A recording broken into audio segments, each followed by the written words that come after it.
Syukur kehadirat Tuhan Yang Maha Esa, Allah Subhanahu wa Ta'ala, karena berkat rahmat dan hidayahnya kita mampu berkumpul pada malam hari ini dengan keadaan sehat walafiat ya.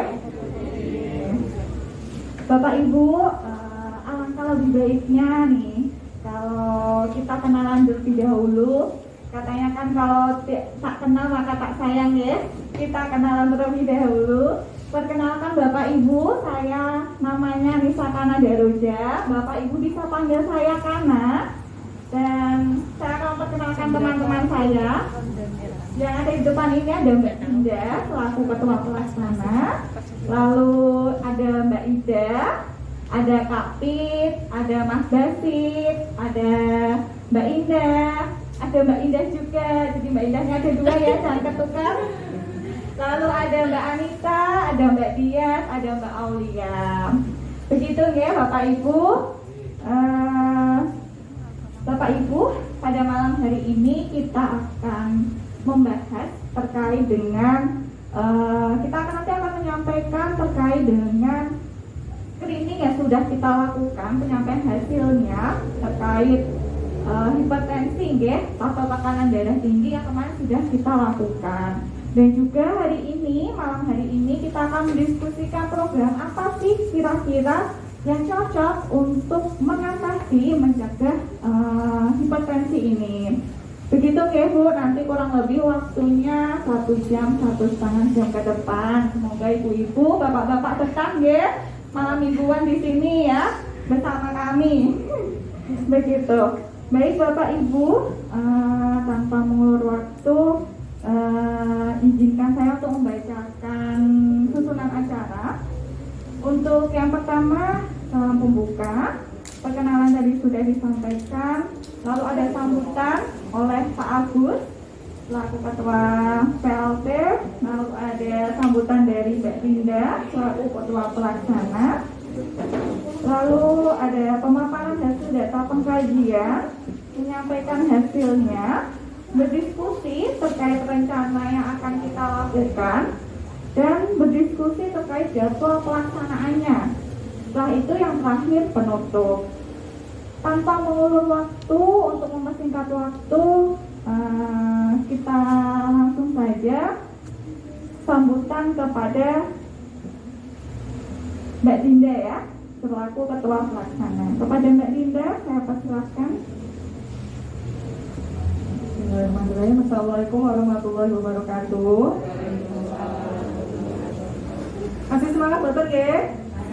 Masih ya? Ya. Ngapunten iki dalu-dalu nggon wedale, Jawa-Jawa, tidak periki, mugi-mugi enten manfaatipun badhe perkumpulan ini ya Bu, Pak. Perkenalkan, saya Dinda. Saya asalnya dari Brebes. Gak penting ya Bu? Iya, gak penting. Iya. Terima kasih banyak atas kesempatannya, keluangan waktunya Ibu, Bapak untuk menghadiri acara ini, musyawarah warga. Dua, sebenarnya ini ada titipan salam dari dosen kami, Pak Muin. Dia bisa hadir karena kerabatnya meninggal kan, jadi beliau harus takziah di Temanggung.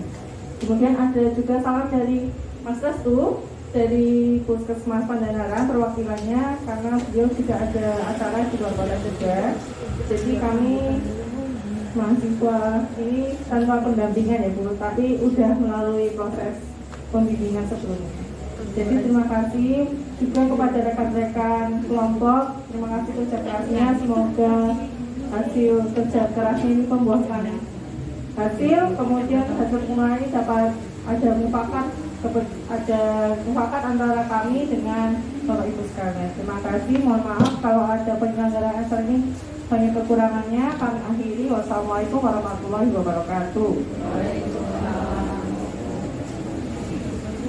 Terima kasih kepada Mbak Dinda atas sambutannya. Selanjutnya kepada Pak Agus untuk memberikan sambutan. Waktu dan tempat saya persilakan.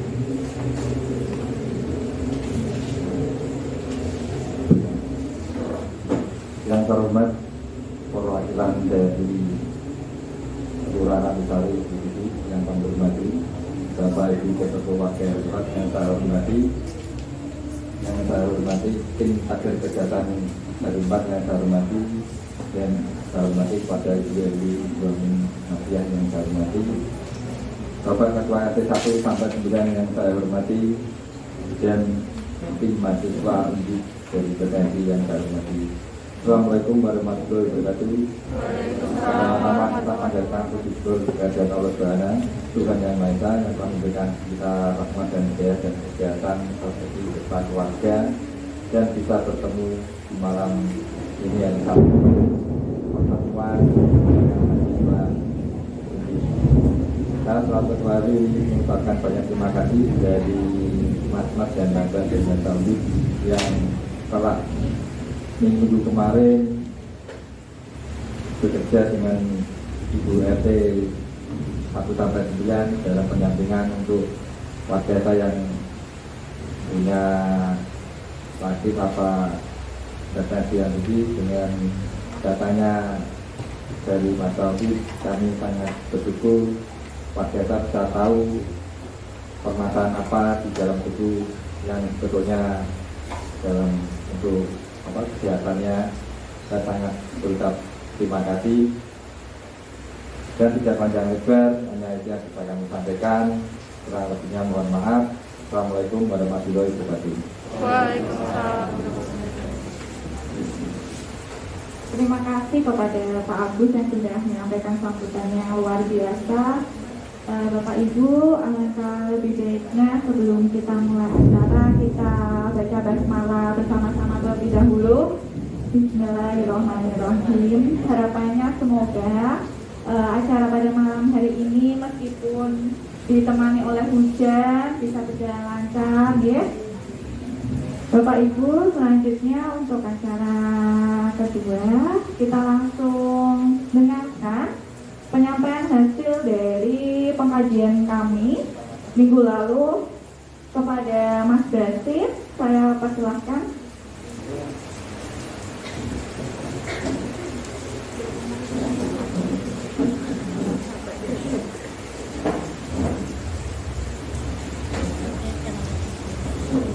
Assalamualaikum warahmatullahi wabarakatuh. Waalaikumsalam warahmatullahi wabarakatuh. Selamat malam ya buat Bapak Ibu.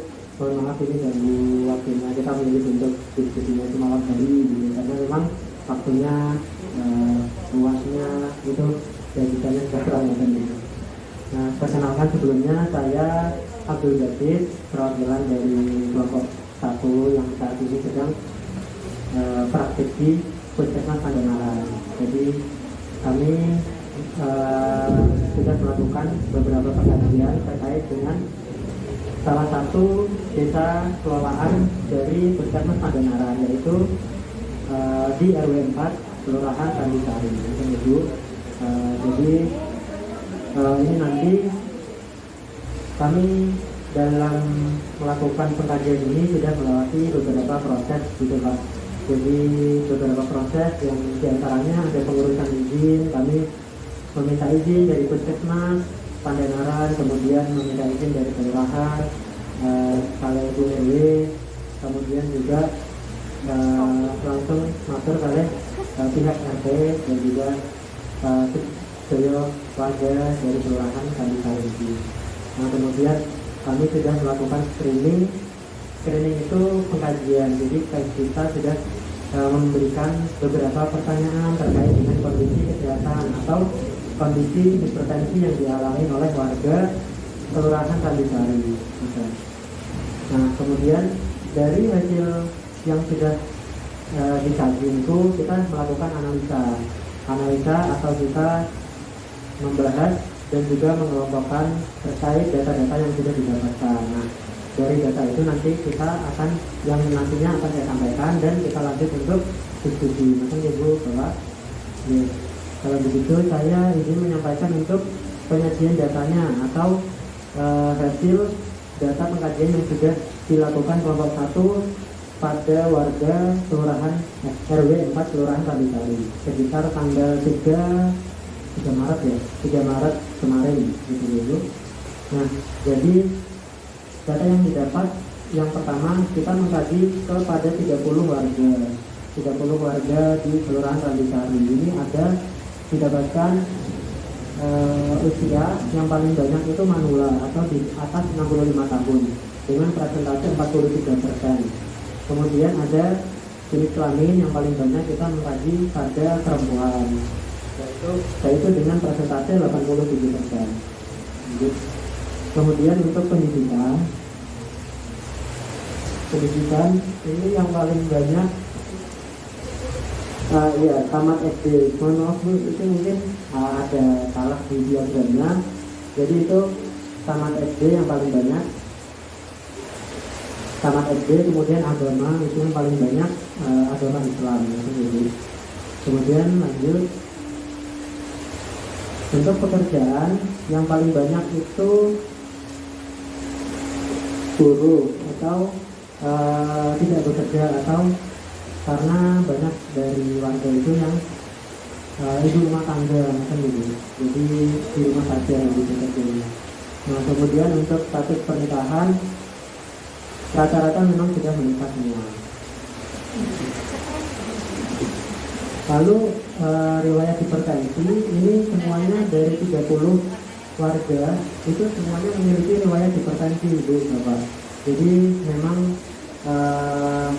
pengkajian yang sudah kita lakukan didapatkan riwayat penyakit yang dialami 30 warga tersebut ada riwayat hipertensinya. Kemudian untuk lama menderita hipertensi yang paling banyak itu 1-5 tahun yang lalu. Jadi memang rata-rata semua itu presentasinya 60% dari semua warga yang kita kaji itu sudah mengalami hipertensi sekitar 1-5 tahun yang lalu. Jadi memang sudah lama mengalami hipertensi.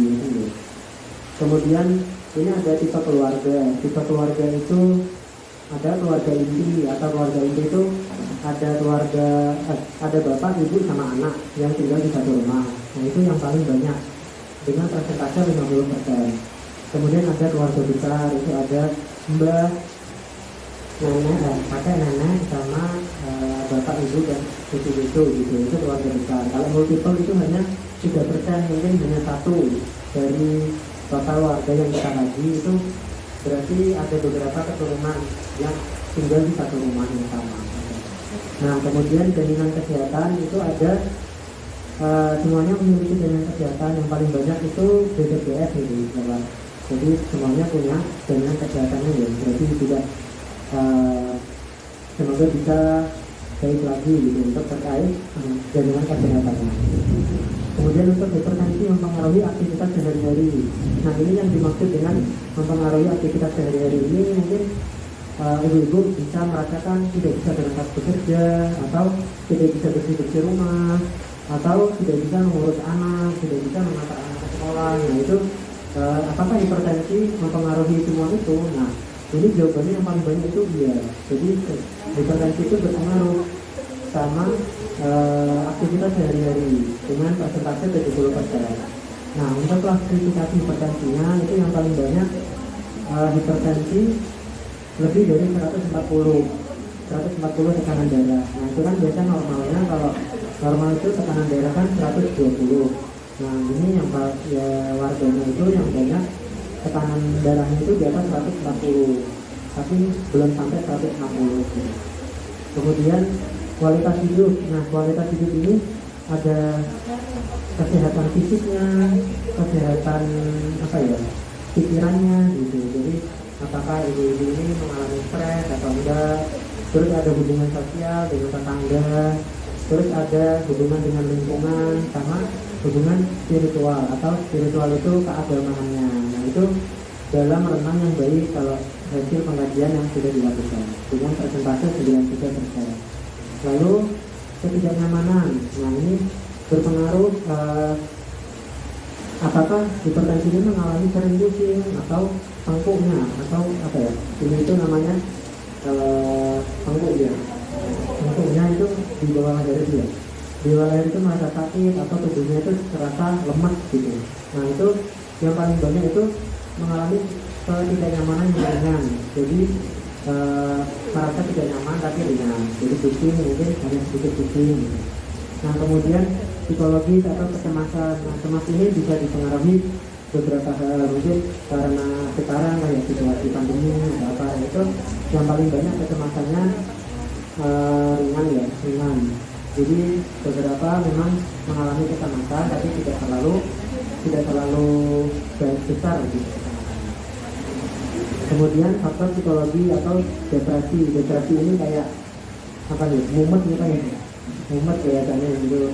Depresi itu banyakkan yang mengalami depresi yang ringan juga. Kemudian faktor psikologisnya ini mengalami stres juga yang ringan. Jadi stres karena pekerjaan, stres apa itu juga ya ada, tapi warganya itu masih belum terlalu stres atau masih dalam tahap yang ringan gitu lah, nggak terlalu besar stresnya. Lalu ada lingkungan dan sosial.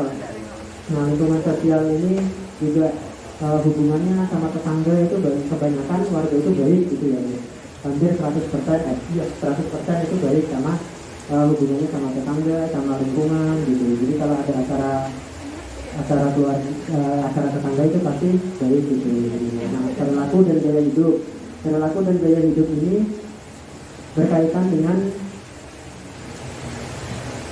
aktivitas hidup, pola makan, terus kebiasaan merokok, lalu kepatuhan terhadap pengobatan, minum obat yang rutin. Nah, itu didapatkan yang paling banyak itu cukup baik. Jadi mungkin ada beberapa, dan tidak baiknya itu 17%. Jadi yang benar-benar baik itu tidak ada. Cuma masih perlu diperhatikan lagi terkait dengan gaya hidupnya, pola makan, terus pengobatan, kerutinan minum obat, sama kebiasaan merokok. Lalu pengetahuan terkait hipertensi ya Bu. Jadi kita menanyakan beberapa pertanyaan terkait hipertensi. Nah, ini kebanyakan sudah baik untuk menjawab apa itu hipertensi, bagaimana gejalanya. Nah, itu sudah baik kalau warga-warga yang dibagi.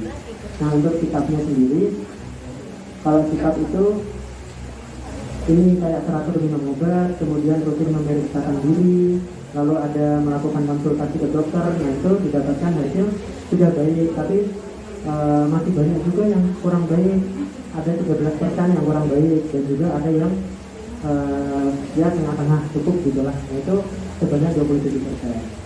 Kemudian kepercayaan ini berkaitan dengan pengobatan tradisional. Itu apakah bisa menyembuhkan hipertensi, kemudian apa hipertensi bisa sembuh dari minum obat. Nah, itu 50% atau 15 orang itu mempercayai kalau pengobatan itu bisa. Nah, ini ada 50% yang tidak percaya kalau pengobatan itu nggak bisa sembuh tapi menyembuhkan hipertensi gitu. Nah, keyakinannya dapat menyembuhkan hipertensi itu tinggi. Jadi kebanyakan warga itu yakin bisa menyembuhkan hipertensi. Kemudian komitmennya itu baik, dan juga dukungan motivasi ini dari keluarganya. Jadi keluarga itu kebanyakan yang cukup kayak mungkin mengingatkan minum obat tapi tidak terlalu banyak gitu, tidak terlalu sering, tidak terlalu ini. Nah, itu kebanyakan yang kayak gitu. Yang baik itu hanya 17%, yang sisanya itu kurang. Jadi belum mendapat dukungan keluarga untuk hipertensi. Nah, mungkin itu dari data yang sudah kami dapatkan. Nah, dari hasil ini saya izin untuk membuka diskusinya ya Bapak Ibu. Jadi terkait dengan permasalahan yang kita alami sekarang itu, di mana untuk administrasinya sendiri nih di RW 4 Kelurahan Pardisari, di mana didapatkan hasil wawancara dari warga yang sudah kita kaji. Itu ada program posyandu lansia masih belum memiliki program khusus untuk penanganan hipertensi gitu ya Bu. Harus ya. Jadi ada posyandu lansia sudah berjalan juga, tapi belum spesifik ke menangani hipertensinya, atau mungkin pengecekan rutinnya itu masih belum berjalan baik.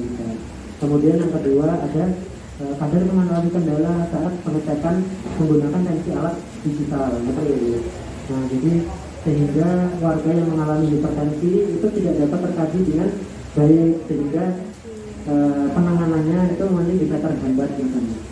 Nah, itu terkait dengan administrasinya. Kemudian untuk masalah yang muncul di RW 4 ini ada yang sudah saya paparkan tadi, angka hipertensinya itu tinggi. Karena apa? 30 orang menderita hipertensi atau memiliki resiko hipertensi. Ini baru 30 orang yang dikaji, belum yang lain yang mungkin kita belum mengkaji itu. Nah, 30 orang itu mengalami hipertensi. Lalu 70% menderita hipertensi, 70% penderita hipertensi mengganggu aktivitas kayak tadi, mengganggu aktivitas bekerja, mengganggu aktivitas pekerjaan rumah, mengantar anak gitu. Nah, itu 70% atau ya mungkin hampir 25 orang itu mengalami gangguan aktivitas sehari-hari. Lalu 17% penderita hipertensi memiliki perilaku dan gaya hidup yang tidak baik, dan 83% perilaku cukup baik. Nah, ini walaupun tinggi yang cukup baik, tapi 17%-nya itu tidak baik gitu. Dan juga yang baik itu malah tidak ada yang berperilaku baik. Ini terkait dengan apa tadi? Pola makan, terus kontrol minum obat, terus cek kesehatan di layanan kesehatan itu sangat kurang gitu. Kontrol makanan yang paling penting gitu. Nah, itu banyak yang masih makan yang tinggi kolesterol, tinggi garam gitu, sehingga dapat memicu tekanan darah tinggi yang buruk gitu. Kemudian belum adanya kadar hipertensi di RW 4. Jadi memang kadar ini sangat penting untuk membantu warga dan melakukan pengecekan, monitoring, sehingga warga yang mengalami hipertensi ini dapat ditangani dengan baik gitu, dan tidak mendapatkan pertolongan yang tepat. Akan jadi. Nah, kemudian belum adanya program pengecekan tekanan darah secara rutin. Kemudian belum adanya program senam hipertensi secara rutin juga. Senam hipertensi ini ya nanti akan kami sampaikan apa itu dan bentuknya dari gimana. Kemudian yang kedua, peningkatan pengetahuan hipertensi, di mana 50% penderita memiliki keyakinan tentang pengobatan hipertensi. Yang tadi saya sampaikan, kalau kebanyakan memang warga itu yakin bisa mengatasi hipertensi.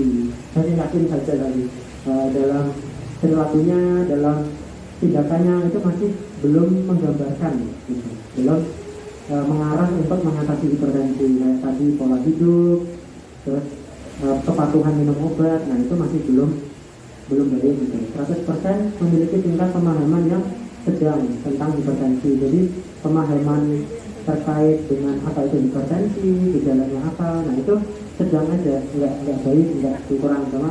Ya itu kan harusnya sudah bisa ditingkatkan menjadi 100% baik semua macam ya. Nah itu yang perlu ditingkatkan lagi. Nah, adanya warga yang memiliki minat untuk meningkatkan pengetahuan tentang hipertensi. Jadi minat warga untuk mengetahui tentang hipertensi itu banyak gitu. Jadi memang itu concern kita untuk peningkatan pengetahuan hipertensi di warga. Nah, dari beberapa masalah tersebut, mungkin Bapak Ibu sendiri apakah memiliki usul terkait dengan apa sih bentuk perencanaan atau tindakan yang akan kita lakukan untuk mengatasi masalah hipertensi? Karena hipertensi sendiri ini kenapa penting kita atasi gitu, karena hipertensi ini juga kan kita tahu sendiri komplikasinya bisa banyak jika kita tidak segera mengatasinya sedini mungkin. Bisa mengalami serangan jantung atau masalah jantung gitu ya, yang ada pembuluh darah, tekanan darah di situ. Nah itu jadi kalau tekanan darahnya tinggi terus, nah itu akan mengakibatkan beberapa komplikasi tadi seperti serangan jantung, stroke, bahkan bisa kematian gitu. Karena hipertensi ini walaupun kita yakin kita bisa tadi seperti yang ditunjukkan warga, yakin bisa ditangani, tapi kalau hanya yakin saja tidak ada perilaku yang baik, tidak ada gaya hidup yang dirubah, ya itu masih sama aja gitu. Sampai bertahun-tahun juga kondisinya itu akan semakin parah dan akan menimbulkan komplikasi yang sudah saya jelaskan tadi ya.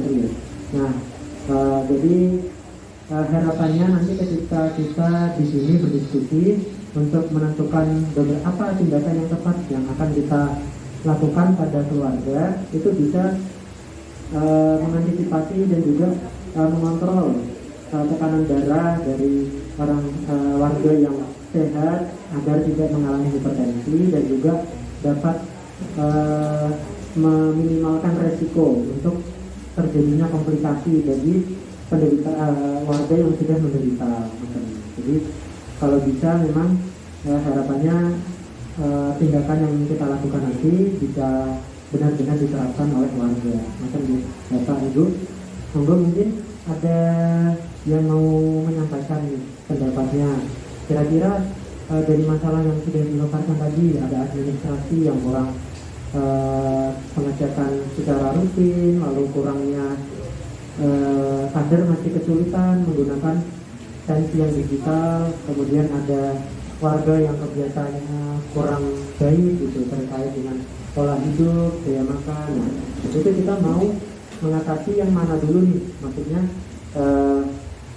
dari Bapak Ibu kira-kira yang paling harus kita atasi terlebih dahulu, apakah yang dari kelompok atau dari masing-masing orangnya?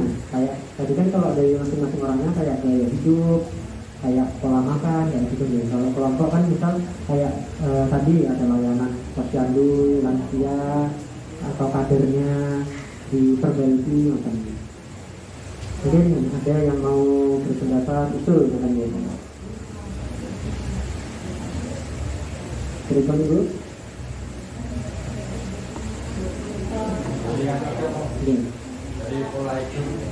Dari berarti kita atasi per orangnya, maksudnya ya Pak, per orangnya. Biasanya pola hidup ini ada usul dari Pak Agus terkait dengan pola hidup, atau dari individu atau masing-masing orangnya. Jadi nanti diedukasi terkait pola hidup, terus ada kontrol obat, ada pengecekan di layanan kesehatan rutin. Mungkin ada yang lain, mungkin ada yang ibunya yang jadi gimana nih?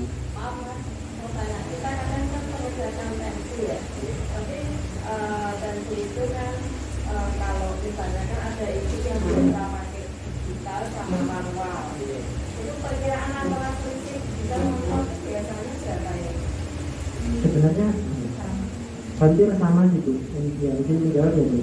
Itu hampir sama, tapi mungkin kalau manual yang kita biasanya pakai senjata ini, itu kan kita nggak bisa ukur, misal kalau di digital kan langsung keluar angkanya 176 kan. Nah 6-nya itu biasanya kita nggak bisa, dengan manual itu kita nggak terlalu bisa. Mungkin kalau di manual kita hanya bisa dengarnya 170 yang bulat-bulat lah, 170, 175, 180, nggak gitu, 140, 145, 150 kan. Ya mungkin kalau kita manualnya dengarnya gitu. Tapi kalau yang digital kan udah pasti sekecil apapun itu pasti keluar angkanya gitu, 141, 143 gitu bisa keluar. Nah mungkin bedanya cuma gitu aja gitu. Bedanya dikitnya sedikit. Izin menambahkan ya Bu, untuk digital kan juga pengaturan posisi juga itu mempengaruhi, karena waktu di puskesmas itu ada bias gitu loh Bu, antara posisi yang seperti ini dengan yang seperti ini itu berbeda. Kemudian ada yang peletakan yang sikunya tidak menekan juga itu beda. Jadi digitalnya itu banyak biasnya, tapi emang dari seperti kata Mas Basit, ukurannya emang agak rinci, tapi banyak biasnya seperti itu, banyak yang dikira itu gitu. Makanya kalau Android kan yang manual itu kan benar-benar kita mendengarkan detak pertama itu tek di angka mana, terus detak yang menuju yang akhir itu tek itu bagaimana, kan pakai stetoskop itu dengan jelas itu. Mungkin saya tambahin. Terima kasih Mbak Dinda dan tambahan. Mungkin seperti itu nih. Monggo Bu, Depon.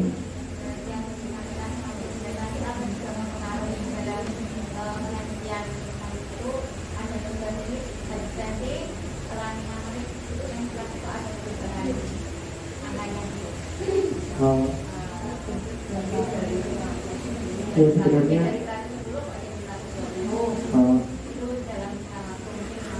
ya. Jadi kalau terkait dengan tensinya sendiri, dengan tekanan darah itu tidak banyak pengaruhnya gitu.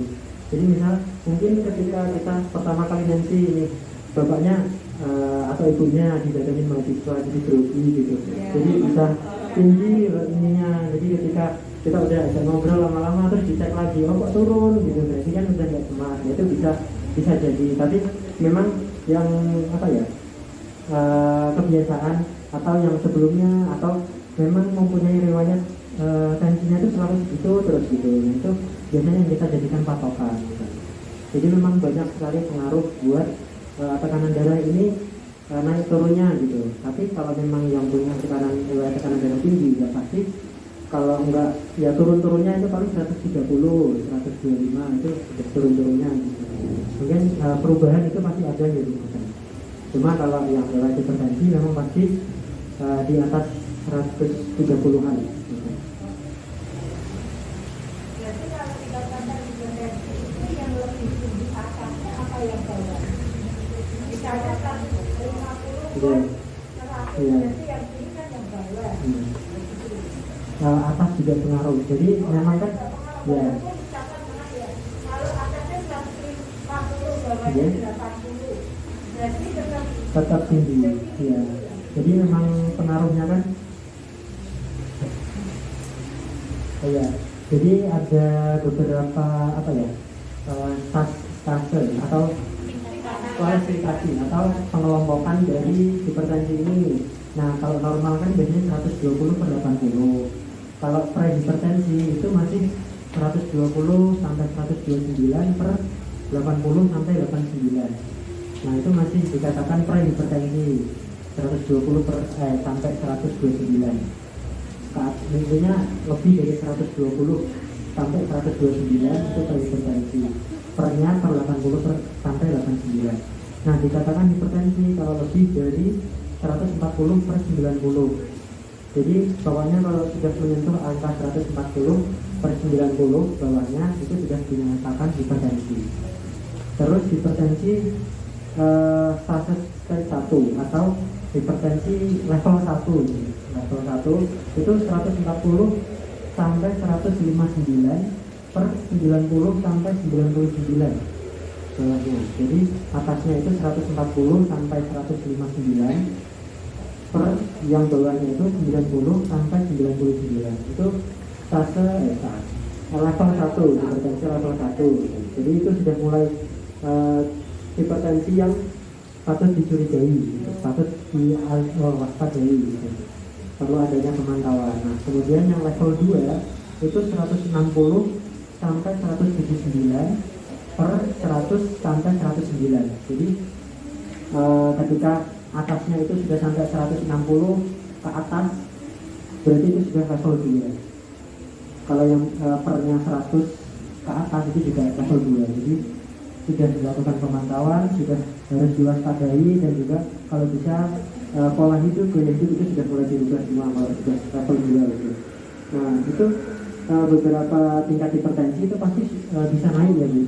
Jadi yang perlu kita waspadai, yang perlu kita tangani sekarang itu adalah bagaimana memantau dan juga mengubah gaya hidup dari masyarakat sekarang, warga Kelurahan Landusari ini, bagaimana untuk bisa mengontrol sendiri, gitu, mengontrol secara mandiri terkait dengan kondisi hipertensinya. Nah, mungkin dari Bapak Ibu ada yang mengusul terkait program apa nih kira-kira yang perlu kita tangani terlebih dahulu. Tadi kan kalau kata Pak Lurah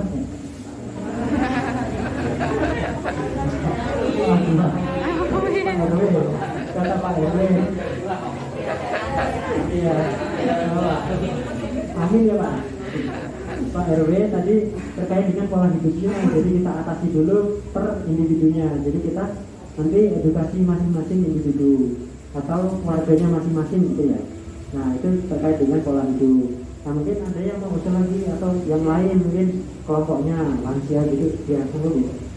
Ya mungkin itu kita kan ada kegiatan posilan, tapi selama ini memang tidak ada kader tetap untuk hipertensi itu belum ada, pelatihannya juga belum ada. Terus yang disampaikan tadi kan supaya bisa teratur harinya dalam jangka waktu berapa lama teratur itu pengecekannya itu. Karena kita kader kan belum ada pelatihan itu, ya, jadi mungkin itu nanti minta diberikan edukasinya. Terus yang kedua itu seperti 17% berperilaku tidak baik tadi, itu contohnya apa? Itu yang kedua. Terus yang ketiga, program senam hipertensi secara rutin. Tadi kan ada penjelasan itu, gitu. Nah, seperti itu nanti kita juga minta diedukasi juga itu, supaya kader lansia itu ada satu yang bisa kita tangani. Karena selama ini kan kegiatan kita ukur tinggi badan, timbang badan, tensinya kan acak, rendah, tinggi. Yang penting datang kita tensi seperti itu. Jadi belum dikelompokkan gitu loh. Ya mungkin tiga itu nanti bisa diberikan masukan atau diberi pelatihan untuk kami. Terima kasih.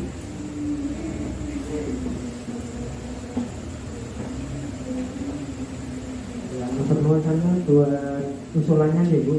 Untuk tadi dari yang diusulkan itu ada pengecekan tensi, jadi sudah ada program Voxila, tapi memang belum memiliki keterampilan atau pelatihannya itu masih belum dilakukan dan untuk kader terkait dengan pengecekan dan juga kontrol terkait hipertensinya sama dengan hipertensi itu gitu. Jadi usulannya itu nanti ada pelatihan sama senam hipertensi dan juga ada pengelompokan terkait dengan penderita yang warga yang mengalami hipertensi, macam itu. Ya. Berarti ini lebih ke komunitasnya gitu nih. Jadi komunitas yang hipertensi ini nanti akan ada kader tersendiri buat hipertensi, dilakukan pelatihan, lalu dilakukan senam kalau bisa sudah ada yang tanggung jawab gitu terkait dengan senam hipertensi untuk kelompok-kelompok warga yang hipertensi sama pengecekan tensi secara rutin kan jadi ya ini terkait dengan komunitasnya berarti ya mungkin dari Bapak Ibu yang lain ada yang mau usul lagi atau memang sudah sepakat?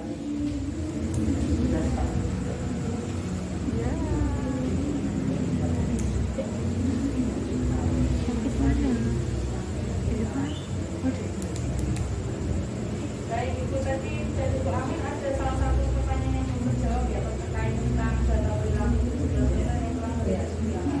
Jadi untuk pertanyaan ini nanti akan langsung saja dijawab sama tim penyajian data kami, yaitu Mbak Dia sampai dan Mbak Santi. Kalau Mbak Dia silakan berdiri.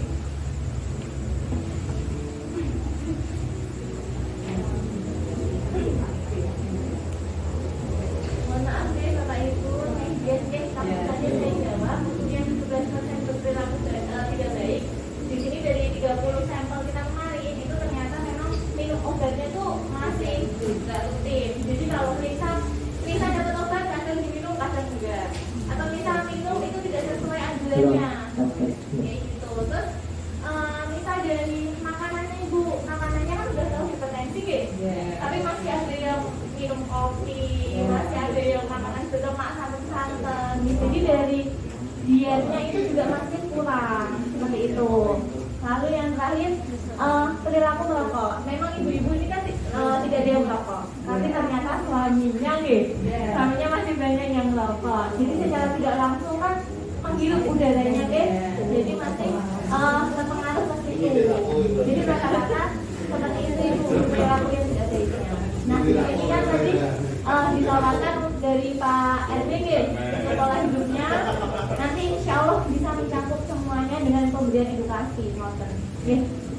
Nah itu Mbak, kalau seperti yang perilaku tidak baik itu kalau tidak teratasi dirinya sendiri, kira-kira melebarnya itu kemana penyakit itu gitu.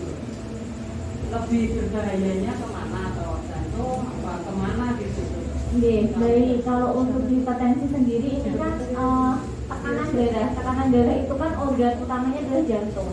Jadi kebanyakan dari masyarakat yang menderita hipertensi nanti komplikasinya akan ke jantung. Biasanya akan ke stroke. Kalau nggak stroke nanti biasanya dia ada gula juga. Kalau gula itu nanti akan semakin kemana-mana. Seperti itu. Karena kebetulan dari kemarin yang kita kaji pun ada yang disertai dengan penyakit lain. Jadi ada yang punya gula, ada yang punya hipertensi. Seperti itu. Golongan. Oke Ibu, jadi arahnya lebih ke jantung ya, oke?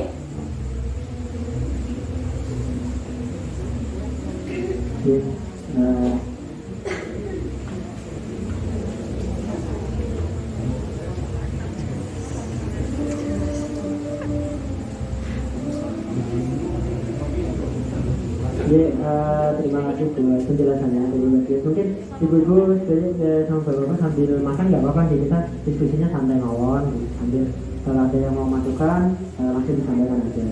Nah, jadi tadi sudah dijelaskan terkait dengan komplikasi maksudnya Bu, atau dampaknya nanti akibat dari hipertensinya itu mengarah kemana gitu. Nah, jadi harapannya itu memang nanti kita menentukan program yang tepat untuk bisa mengatasi masalah yang dialami, masalah hipertensi yang dialami warga. Dan mungkin ada lagi yang mau memberikan pendapatnya atau sudah sepakat sama usul yang ini? Ya, monggo Bapak. Ya. Dari tadi yang dibahas tadi, hipertensi sendiri dan suatu penyakit menular. Kalau hipertensi enggak menular enggak, tapi memang itu bisa keturunan atau diturunkan gitu, turunkan ke anak atau ke keturunannya nanti lah cucu bisa. Jadi memang tidak menular, ke sesama itu enggak menular atau bisa ditularkan karena apa itu enggak, memang murni karena perilaku, pola hidup gitu. Bisa, tapi bisa menurunkan, hanya bisa menurunkan, tidak bisa menurunkan.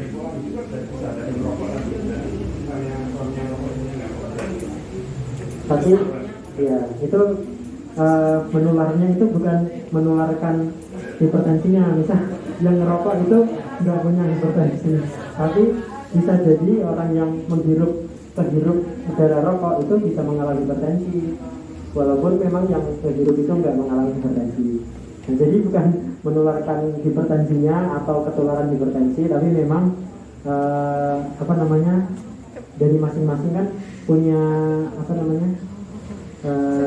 gen atau keturunan itu yang masing-masingnya itu beda-beda. Ada yang mungkin ketika hanya makan garam yang lumayan banyak itu sudah hipertensi, ada yang mungkin pola hidupnya sudah enggak teratur tapi masih belum hipertensi, itu juga bisa ya, tergantung itu. Makanya kalau sudah kita coba screening nih yang sudah mengalami hipertensi itu bagaimana supaya tidak lagi mengalami peningkatan level hipertensinya agar mulai terkontrol. Dari usia berapa terdeteksi hipertensi itu dari usia berapa? Kalau kebanyakan memang dewasa ke atas Pak. Jadi kalau mulai dari remaja bisa, tapi memang kebanyakan yang sudah mengalami masalah serius itu dewasa ke atas. Mungkin bisa sampai mengaruhi pusing dan lain-lain, itu dewasa ke atas. Cuma memang harus diwaspadai dari sejak remaja hingga dewasa.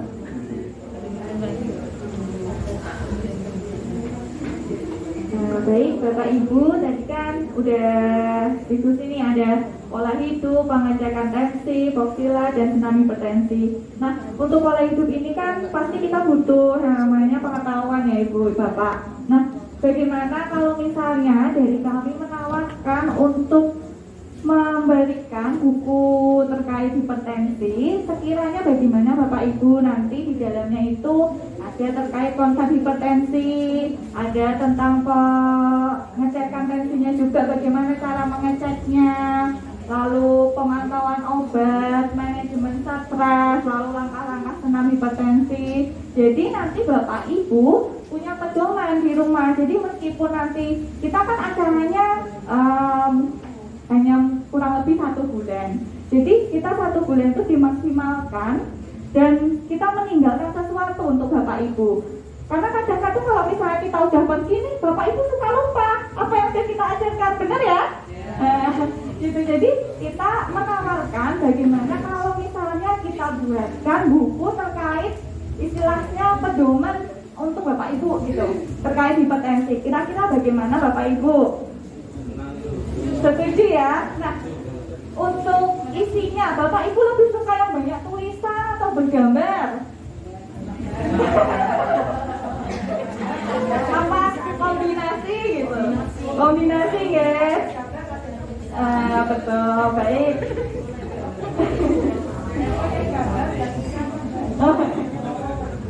Ya, yang penting jangan banyak tulisan ya Bu ya, karena nanti pusing bacanya ya. Saya juga pusing. Pengalamannya sudah ditinggali. Oh. Jadi kan kadernya nanti. Oh iya betul. Betul. Jadi nanti di buku itu memang sudah ada panduan-panduan dan juga kita berikan tabel. Tabel ini fungsinya untuk apa? Tabel pemantauan obat karena banyak sekali nih Bapak Ibu yang udah tahu tensinya tinggi tapi nggak mau ke puskesmas minta obat. Padahal gratis kayaknya ya. Gratis ya sih Bu? Apa bayar Bu? Gratis ya? Iya. Jadi kenapa? Ya gitu. Jadi nanti di buku itu juga ada tabel-tabel setiap harinya, jadi per bulan gitu. Jadi nanti kalau misalnya Ibu minum obat dicentang, Ibu nggak minum obat ditilang gitu ya. Jadi nanti di akhir bulan itu kita cek tensinya ibu-ibu ini. Loh, bulan apa ini? Bulan apa nggak juga? Aduh ya ampun, masih muda sudah lupa. Jangan ya Ibu ini jangan. Sisa bulan Maret ini kemarin dicek sama mbak-mbaknya 160 gitu ya, 160 per 90. Terus ikuti acara kita sama satu bulan. Oh ternyata ada manfaatnya ya. Dulu misalnya 150 atau 155 kan lumayan ya Bu ya. Kan kalau turun nggak mungkin bisa anjlok langsung gitu ya, bertahap gitu ya. Jadi nanti ada tabelnya. Nanti kita minta bantuan juga Bapak Ibu sama anak-anaknya apa keluarga di rumah, karena biasa lah ya kok manusia suka lupa lah ya. Saya juga tadi lupa kan ya. Jadi kita minta tolong dukungan dari keluarganya, kita motivasi juga keluarganya. Jadi nanti setelah Bapak Ibu dapat bukunya ini, jangan diumpetin sendiri ya, jangan diumpetin sendiri, disampaikan juga ke keluarganya. Karena siapa tahu nih, kita nggak pernah tahu siapa saja yang tekanan darahnya tinggi di keluarga. Bisa aja nih, ternyata kemarin saya menemukan saya menanti itu cuma 1 orang, ibu-ibu, tapi ternyata 2 anaknya lebih tinggi tensinya. Wow, gimana itu? Dan dua-dua ini tidak mau minum obat. Nah, gimana itu?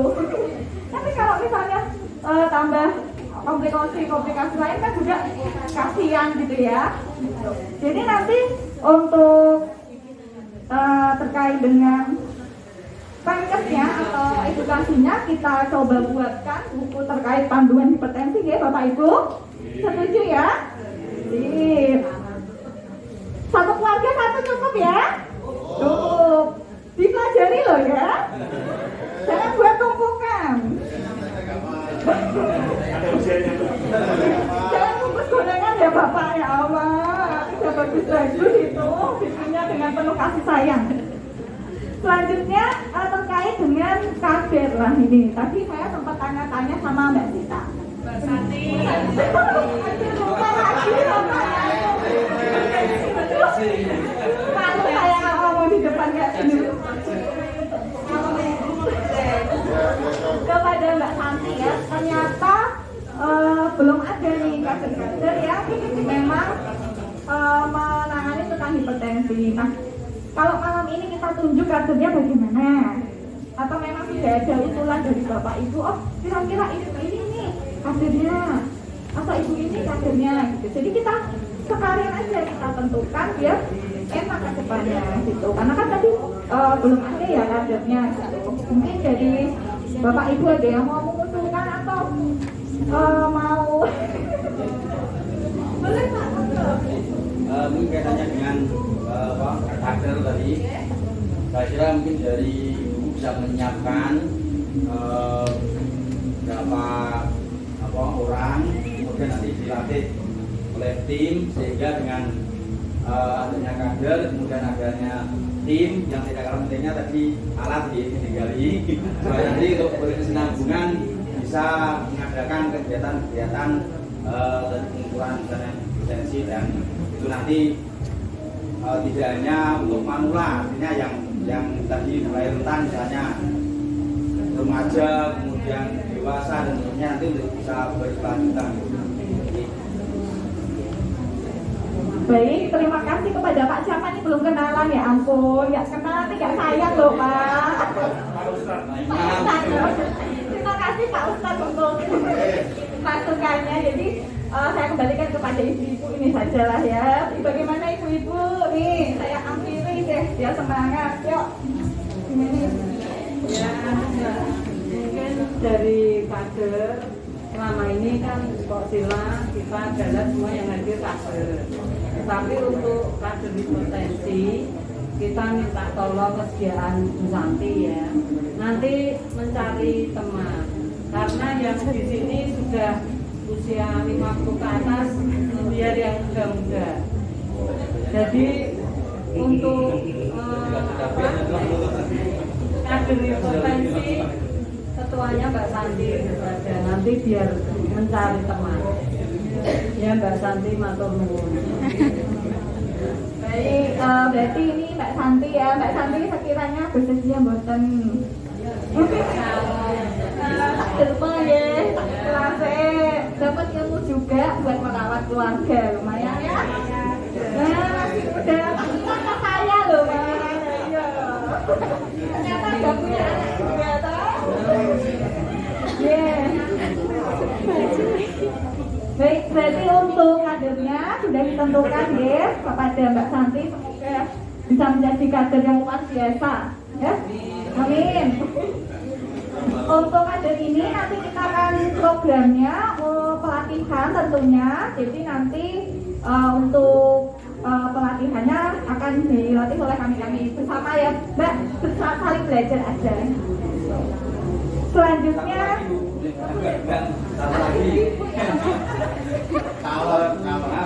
tadi kaitannya dengan ada senam ya, senam potensi. Sementara ibu kan sudah ada senam. Nantinya sudah ada senam ibu-ibu, yaitu misalnya kaitannya dengan kader tadi, ya mungkin salah satu yang di kader nanti itu bisa ketika ada senam itu ya senam ini bisa dilakukan di nanti oleh CHT oleh Menerpong itu usulan dari saya. Terima kasih. Kadernya Bapak Memang siang benar tarik. kader senang.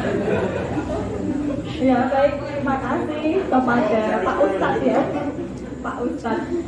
Baik, untuk senam hipertensi ini perlukah kita membuat penanggung jawab atau kader senam sendiri atau mengikuti saja dengan kader hipertensi?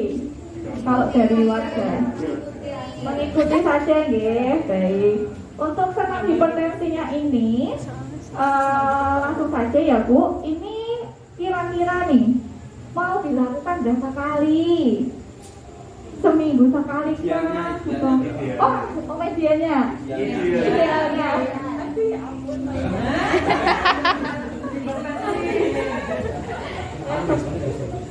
Idealnya ya seminggu sekali ya Bapak Ibu, karena kan mungkin di rumah juga tidak sempat olahraga toh, bener? Saya juga soalnya ya. Kalau berapa jam? 30 menit aja sudah cukup, tidak usah lama-lama, nanti tidak ngos-ngosan ya. Gitu. Jadi sekiranya dari Bapak Ibu adakah usul misal di hari apa atau mengikuti misal atau weekend aja Mbak, Sabtu Minggu atau bagaimana itu terserah.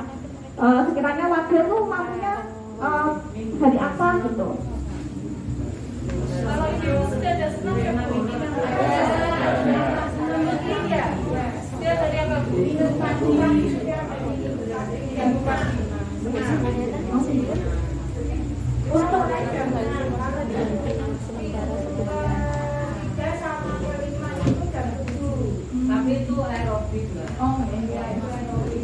kalau senam silat ya Pak, hipertensi kan nggak terlalu berat senamnya ya toh.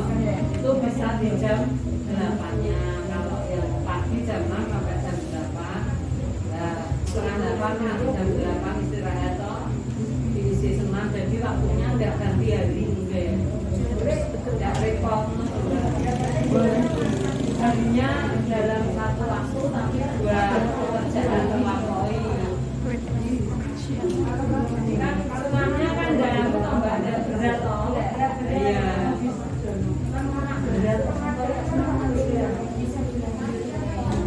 Dilanjut dari jam 8 sampai mungkin jam 10. Berarti setiap hari Minggu ya Bapak Ibu ya, insya Allah di rumah semua ya. Ya, senamlah ya Bu, olahraga bersama saya, nanti ketemu saya.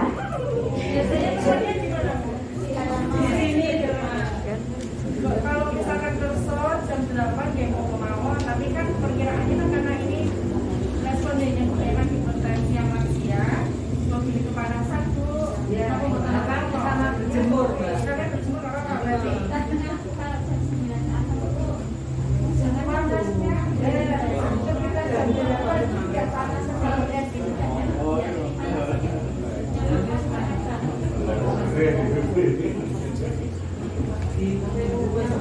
Kalau besok nggak apa-apa, berarti kita ikut aja jam 8 setelah aerobik dulu, senang hipertensi nggak apa-apa.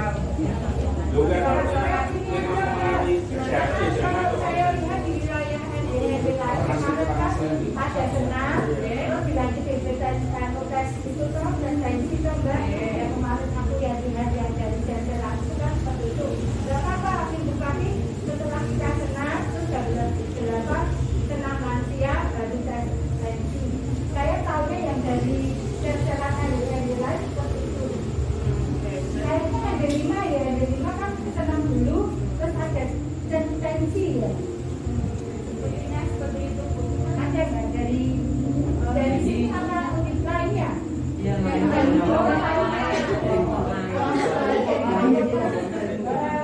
dari Lamongan sama juga ada. Jadi kemarin seperti itu di wilayah ini kan diajarkan senam lalu cek tensi. Ada yang mau disampaikan untuk Kak Ida? Mungkin saya juga mau menawarkan, ini kan ketika kita senam hipertensi, sebelum senam kita mengontrol tekanan darah. Kemudian senam itu dilaksanakan paling lama 30 menit. Setelah senam istirahat 10 menit, tensi lagi. Nah, mungkin ini hanya saran, kalau mungkin bisa tidak kita senam hipertensinya jam 5:30. Setelah itu baru kita aerobiknya jam 6. Jadi karena kalau misalnya aerobik duluan terus senam hipertensi, takutnya pasti akan berpengaruh di tekanan darah. ini nanti kembalinya ke warga yang punya keluhan hipertensi Mbak. Kalau yang biasa senam setengah 6 pun berangkat bisa. Warga ini bisa enggak? Warga yang punya keluhan hipertensi. Ini senam itu bukan hubungan Oh, darah. enggak. Ini untuk warga. Untuk warga. Nah itu warga itu setengah 6 untuk hadir tuh bisa enggak? Karena warga itu kepentingannya kan macam-macam. Kalau pagi itu belum pernah olahraga suruh datang senam, enggak. Tapi kalau di luar negeri dengan kegiatan jam 5 bisa, karena memang resikonya. Nah ini kembalinya ke warga. Kalau kita tambahkan jam 5:30, kalau jam 8 mungkin mereka sudah aktivitas ibu terutama ya bisa sarapan di rumah tak tinggal tuh mungkin seperti itu contohnya. Ya tapi tetap kita tambahkan dulu karena 5:30 itu kalau warga lansia yang sudah tidak punya tanggungan itu mungkin bisa. Tapi untuk yang punya riwayat hipertensi itu yang kita perlu sampaikan. Dan ini penyampaiannya lewat kita PRT baru keluarga. Ya, ya nanti kita kawal di skala itu ada tambahan. Saya kurang yakin mereka mau datang senang, tapi usaha ini juga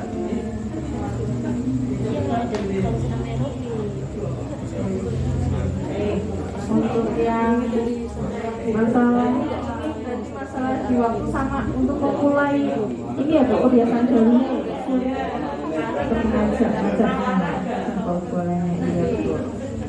Berarti kalau misalkan kalau aerobik kan itu ibu-ibu semua atau bapak-bapaknya?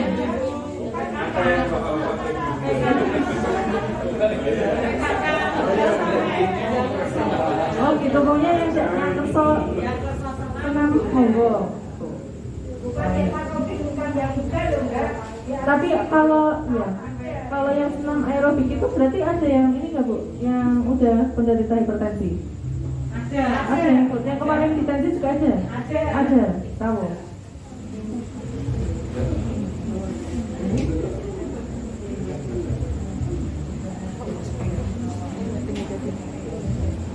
Boleh sedikit contoh gerakannya aja Mbak? Di sini satu gerakan aja. Satu gerakan aja. Kayak apa sih? Nah, maksudnya stressing atau harus putar atau gimana kan? Misalnya kalau ada itu kan ya kita bisa juga edukasi juga ke mungkin gambarannya kalau mungkin Bapak Ibu lihat dengar senam tuh pasti loncat-loncat gitu ya. Nah itu sebenarnya kalau senam hipertensi itu enggak seperti itu. Mungkin gerakannya saya contohkan satu yang saya ingat. Mungkin kayak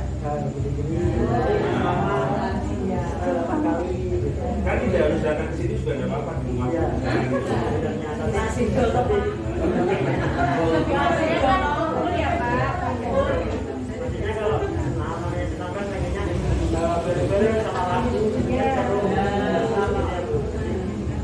Kalau bisa ya memang kita coba usulkan dulu terkait itu. Mungkin nanti disampaikan lagi ke beberapa warga mungkin dari RT atau apa ya yang dikoordinir aja gitu. Mungkin nanti ada yang mau ngadain tiap sore atau tiap pagi gitu juga bisa gitu, tergantung kan, yang penting sudah tahu gerakannya seperti apa. Kalau datang semua pasti kalau ada dompet itu kalian jalan santai ya Pak.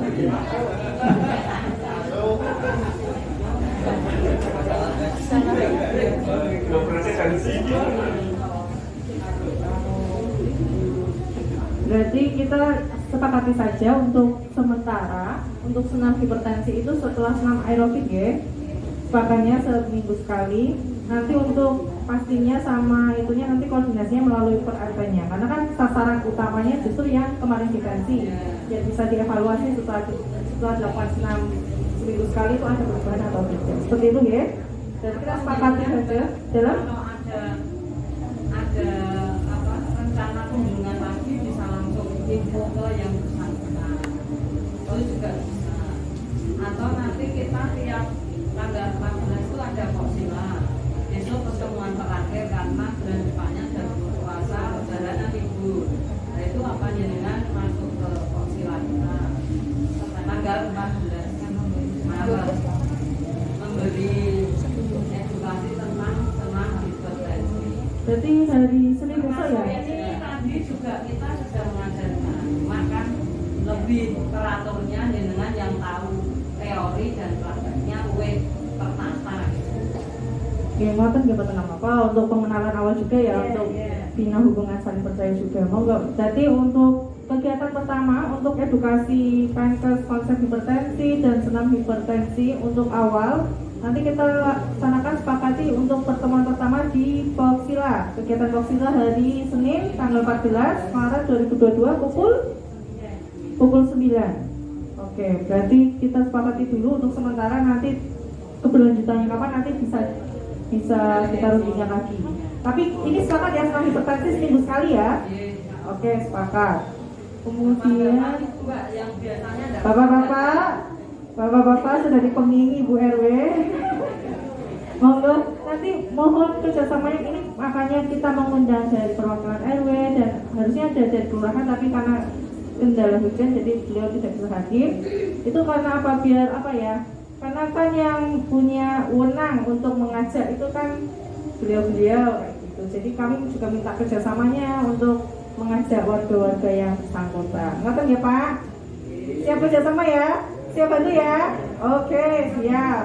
Untuk tentang hipertensi sudah clear. Sementara nanti juga ini Mbak ditulis dulu Mbak, kaidah.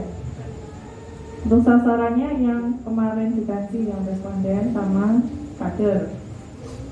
Terus apa lagi tadi? Sudah ya? Ya. Baik. Ada lagi yang ingin disampaikan dari bapak-bapak ibu-ibu?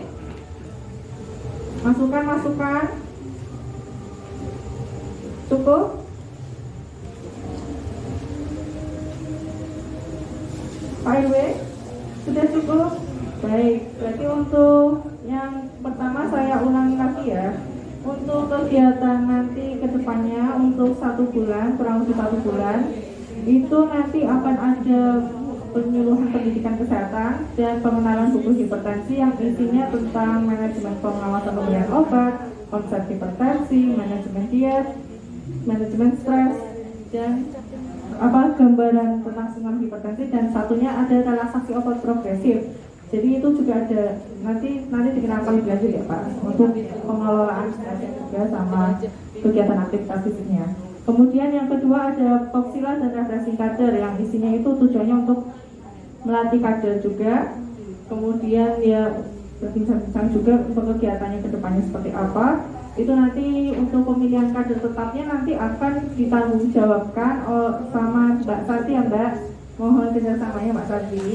Kemudian untuk yang senang hipertensi kami sepakati untuk pelaksanaannya seminggu sekali. Untuk yang pertama kali dilaksanakan nanti ada di kegiatan Poksila pada hari Senin tanggal 14 Maret 2022 pukul 9 pagi. Kemudian tanggung jawabnya Mbak Santi lagi. Mbak Santi ya, dengan Bu RW deh sama Bu Amin. Udah.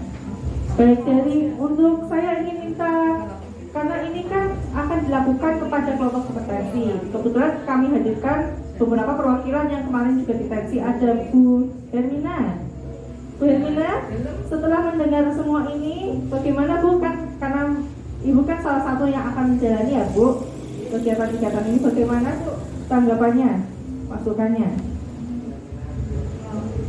Terima kasih. Oke. Tadi saya mendengar dari awal sampai akhir ini begitu bagus untuk kami terutama kami yang menderita hipertensi yang banyak.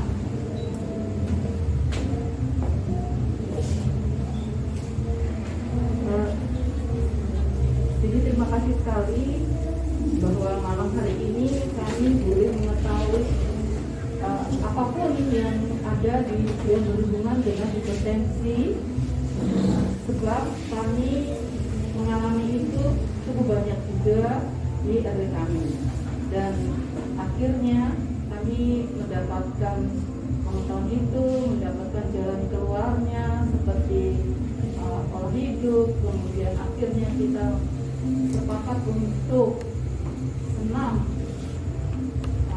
hipertensi yang teratur. Semoga semuanya ini bisa menjadikan kami menjadi percaya diri, lebih sehat, lebih gembira, lebih bahagia di hati. Itulah harapan kami. Hanya itu Mbak.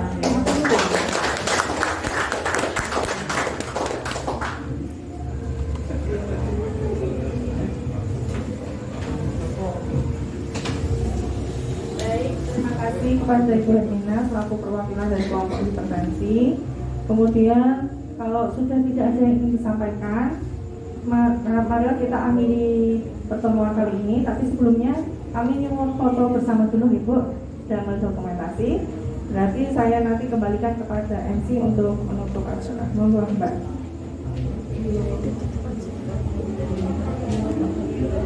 Baik Bapak Ibu, terima kasih sudah menyempatkan waktunya pada malam hari ini. Terima kasih sudah mau berdiskusi dengan sangat baik. Luar biasa sekali Bapak Ibu ini.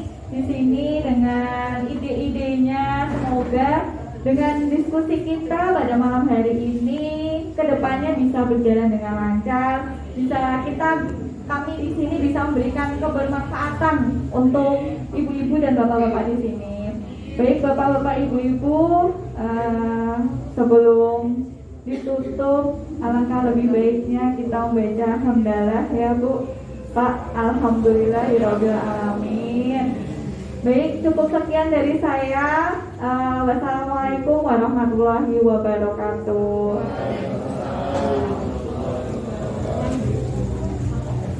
Boleh foto-foto dulu ya Bapak Ibu ya, biar saya ingat wajah-wajah Bapak Ibu.